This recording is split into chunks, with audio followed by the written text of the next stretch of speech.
सबसे कीमती वस्तु कौन सी? तेनालीरामा की कहानी। एक बार की बात है, राजा कृष्णदेवराय उड़ीसा राज्य पर विजय प्राप्त करने के बाद विजयनगर लौटे।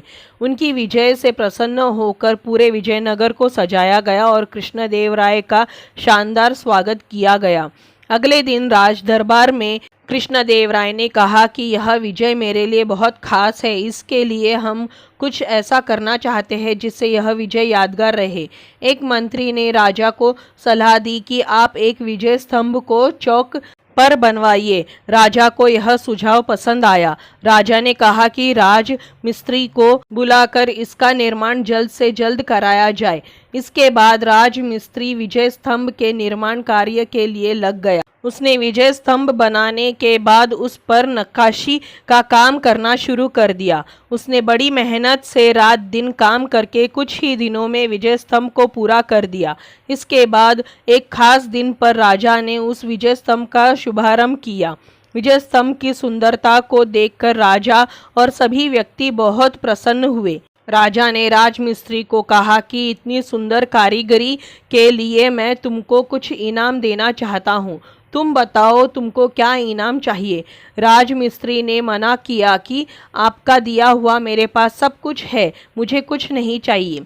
लेकिन राजा के बार बार कहने पर राजमिस्त्री बोला, महाराज आप मुझे देना ही चाहते हैं तो मुझे इस थैले में ऐसी वस्तु दो जो संसार में सबसे कीमती हो और कोई उसका मूल्य न लगा सके। राजा इस बात पर सोच में पड़ गए और राजमिस्त्री को इनाम के लिए अगले दिन दरबार में बुलाया। राजा ने तेनालीरामा को अगले दिन दरबार में आने के लिए सैनिक के हाथों संदेश भेजा। सैनिक ने तेनालीरामा को राजमिस्त्री की बात भी बताई।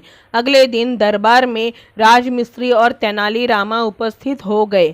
राजा ने तेनाली को राजमिस्त्री की बात बताई। तेनाली बोला, महाराज मैं यह बात जानता हूँ। महाराज मैं वह कीमती वस्तु लेकर आया हूँ। इसके बाद तेनाली ने राजमिस्त्री से वह थैला लिया और उसको खोलकर अच्छे से बंद किया और मिस्त्री को दे दिया।